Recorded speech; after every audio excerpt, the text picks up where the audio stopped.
to Dear IJ. This is where we add value to your body, spirit, mind, and soul, and just trying to make you feel better, live a better life. No pretense, no judgment. So we read a letter or a note from someone, summarized version, because we don't want to take up all of your time. And then I try to share my insight. I am a trained psychologist.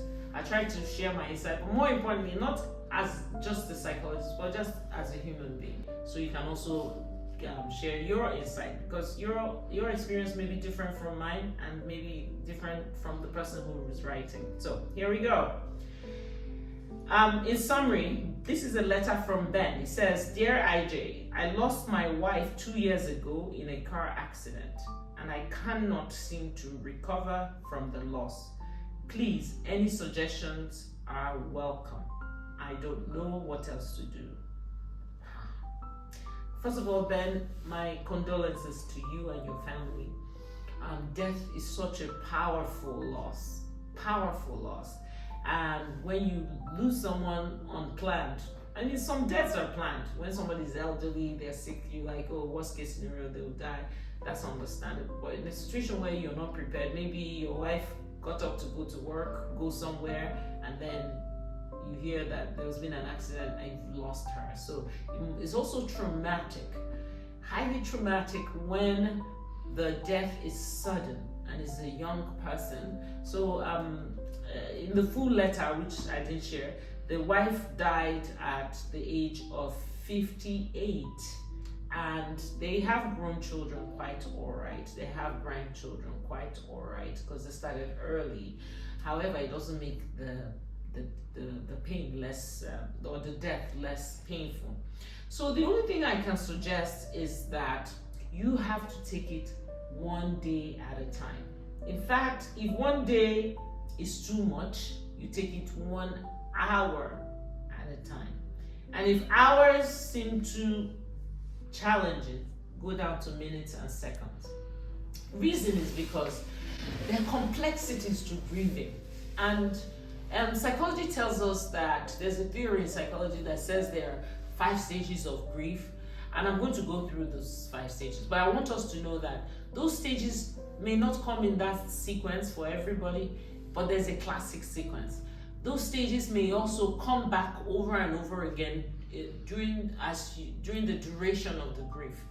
And I also want to use, Ben, if you can permit me, I want to use this opportunity while we're talking about grief to talk about loss. Because sometimes people don't even understand that people are grieving things that are not death, loss. So before I go through the stages, I want us to be on the same page. So on one hand, you have Ben who's grieving because there's death. But you can grieve the end of a relationship. You can even grieve your child not turning out the way you wish they had turned out. Like people, let me just give an extreme example. You have a daughter and you have dreams of her getting married, dowry, and then you send her abroad to study. She calls you and says she's marrying another woman. I know Nigerians will say God forbid, but there's a grief that a parent goes through because all of a sudden, all of their dreams about that child and procreation is being questioned, is being turned upside down. They are traumatized. They've lost the daughter they thought they had. Parents also grieve when a child turns out wrong. Maybe they ended up in jail. Meanwhile, you thought the person was going to be some responsible citizen. That's also loss. People grieve for loss of relationships, marriages. So there's a spectrum of grief. And I don't want us to approach it as though it's just about death. And even death, there are different elements that helps or mars your grieving process. So having said that, Ben is offering us the opportunity to actually explore this. So going back to what I told you about psychology. In psychology, we say that the first stage of grieving, and Ben, as I'm saying this, if you're watching, I hope you can identify these stages. There's no time limit to them, and if any stage is prolonged at any time, please go seek counseling, go find a therapist, because grief is not necessarily something that you do alone. Also, if it affects family members, once in a while, people can get together and give each other support. So the first step, the first phase is called the denial or shock phase. That's the first time you get the news that you have lost a loved one, or you've lost somebody, or you've lost a relationship. The shock and denial. Let me talk about Ben. I'm sure there was a period where you couldn't believe this had happened. You were in denial. You wanted to see the body. You want to make sure it was your wife's. That's denial. Then the shock of it, you'll be numb for days, some people weeks, but days is the normal or acceptable standard.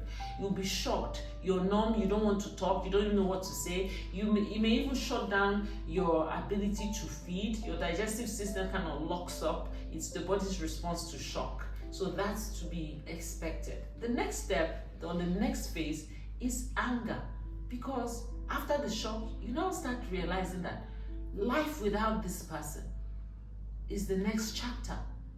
So there's anger and there's anxiety that comes with that.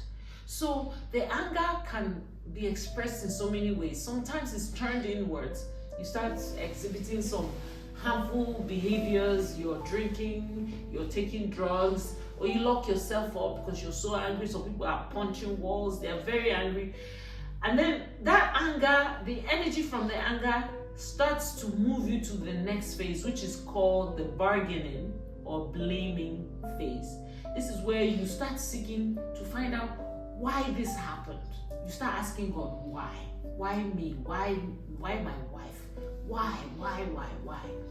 And somebody taught me some years back and said, the reason why that why question is not fair is if it's not you, who should it be? Is there somebody who is carved to have challenges or have losses or have grief? But it's a human instinct. You want to have an intimate discussion with your maker to say, why did you allow this person to die? So that phase is the bargaining, where some people start saying, instead of her, let it be me. And we see this when we are talking about anticipatory grief. As anticipatory grief is a type of grief that happens when you're expecting somebody to die. For instance, somebody who's terminally ill, especially if it's a child, you see parents trying to do trade by barter with God. So you start bargaining with God. God, please, if you bring this person back, I will do this. Those are bargaining. Or it could be blaming. It's because the doctors didn't do it right. It's because Nigeria doesn't have ambulance. It's because this, is because that. But let me tell you something. Blaming doesn't necessarily mean that you're irrational in your blame. No. Because that's what some people think, like, because you're blaming, you're wrong. No. It's part of the process. And some of the people and things and situations you blame might in fact be responsible for that death. But the question you ask yourself at this stage is that, okay, how long are you going to blame this situation, this person?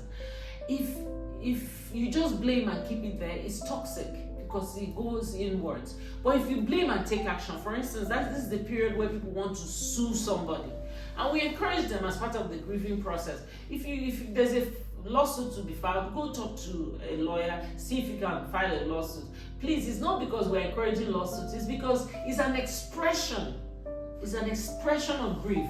So you need to express it in a healthy way. So it's better than going to kill somebody who accidentally caused an accident that made you lose a loved one. It's better you go and sue somebody. It's a good way to use that energy. So now when you're dealing with blaming and bargaining, the next thing is depression, because as you're using that energy, you're suing people, you're blaming. After some time, there's this quietness of the soul, of the spirit, and you realize the person is gone. The relationship is over. It is painful, it is hurtful, and you start having some physical symptoms. You're sad, you're crying all the time. For no reason, you bust out crying. Every time you think about that person, you're crying. This would be a good time to start keeping a journal. Start keeping a journal of how you felt the first day to that moment. Start keeping a journal about how you're feeling. There's something about journal keeping that is very, they call it cathartic. That's too much grammar. That is very healing. Why? Because it is assumed in psychology that part of what toxifies your system, your mental health, is keeping things inside. So if it's a negative energy, negative feeling, anyhow you can pour it out, please do pour it out. Whether you pour it out on paper, you pour it out through music, whatever it is, but any kind of safe way to pour it out, do so. So when you keep a journal, you're able to express your anger, express your depression. During this stage is also a perfect time, like I said, to go seek for therapy, seek for help, go for counseling with your church members. If the death of that particular person, the communities that they belong to, try to set up a network support system to help you through the grieving process. You cannot absolutely avoid grieving alone, because mourning, which is your own personal expression of loss, the mourning will stay with you for a long time.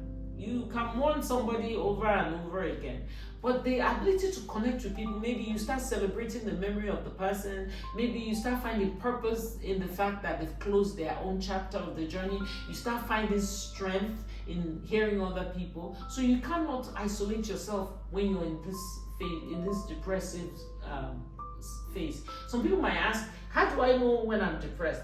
It's sadness to the 10th or 100th power. Sadness flees. Depression lasts for weeks. Depression takes your energy. You don't feel like getting out of bed. Depression makes you like darkness. You can lock yourself up in the dark. Depression can affect your appetite. Depression can affect your mood, can affect your immune system. You have no energy or very low energy to operate. That is depression. Sadness, on the other hand, you're disappointed, you're sad, but it's very transient. So for you to know the difference, I expect that when you're grieving, like Mr. Ben, that when you're grieving, depression is a reality. But very rarely, if the relationship wasn't that intimate, you could be sad that somebody died. You're sad, but it doesn't stop you from your daily activities. So if depression comes, it actually stops you from your daily living activity. You don't even get out of bed.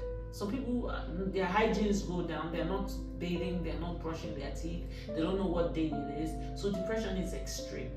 Now, after depression, the last stage is acceptance. When over time, you've had enough time, you now accept the fact that this loss has happened and death has occurred. And this is your opportunity to really start establishing new normals. So Mr. Ben, those things you do with your wife, you ask yourself, do you want to continue doing them? Can you do them alone? Or do you want to find other partners or other people who can do them with you? You have to establish a new normal. So when you establish the new normal, it helps you with the acceptance phase. Again, remember, there's no timeline for grieving. Between these stages, there's also no timeline. There's no timeline. Now, another thing, like I said before, the cycle can repeat itself until you get better and stronger. The good news is that you can't actually heal from a grief or from a loss, but you have to be intentional about it, and you have to choose to heal from it. So, again, the nuggets, the extract you get from this is that take it one day at a time, 1 hour at a time, or 1 minute at a time. And if minute is too heavy, go down to seconds.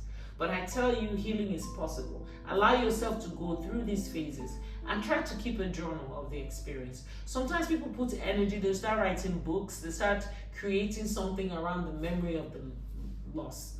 But please, Mr. Ben, be assured that our prayers and love go out to you and your family during these difficult times. 2 years is a long time, but it's not long enough for you to establish a new normal. But please be intentional about it.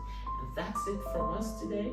Remember, be healthy, be happy, and please keep it positive. That's it from me. Take care.